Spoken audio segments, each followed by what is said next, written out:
फ़िज़ा की वज़ारत सेहत का कहना है कि 436 एक दिन में हलाकतों की तादाद में इजाफा 5000 पास हमें फ़लस्तीनियों की तरफ से ताज़ा तरीन मालूमात मिली हैं। फ़िज़ा में वज़ारत सेहत, जिसका कहना है कि फ़िज़ा में हलाकतों की तादाद 7 अक्टूबर बढ़कर 5087 हो गया है, एक इजाफा कल से अब तक 436।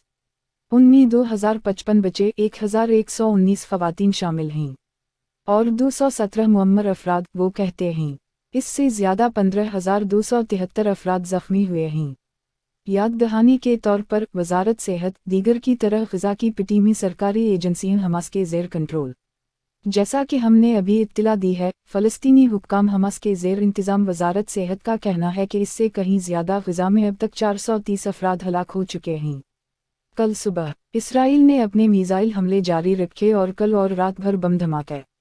तस्वीर इस सुबह से ख़ानदानों को खड़े दिखाया गया। इन इमारतों के बगल में जो ज़मीन बोस हो चुकी है मलबे में, और ज़ख्मी लोग इसमें पड़े हुए हैं। अस्पतालों के बाहर सड़क। आज सुबह लोकसभा आरआई फ़ौज ने कहा गुज़श्ता 24 घंटों में कम अज़ कम 320 अफराद को निशाना बनाया गया था।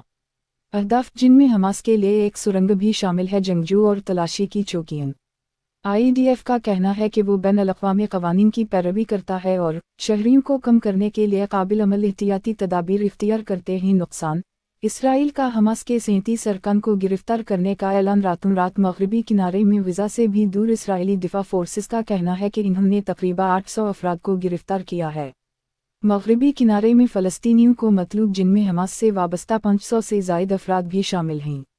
7 अक्टूबर को इसराइल पर हमले के बाद से IDF का कहना है कि 64 अफराद को हिरासत में लिया गया रातों रात, जिसमें हमास के 37 अरकान भी शामिल थे।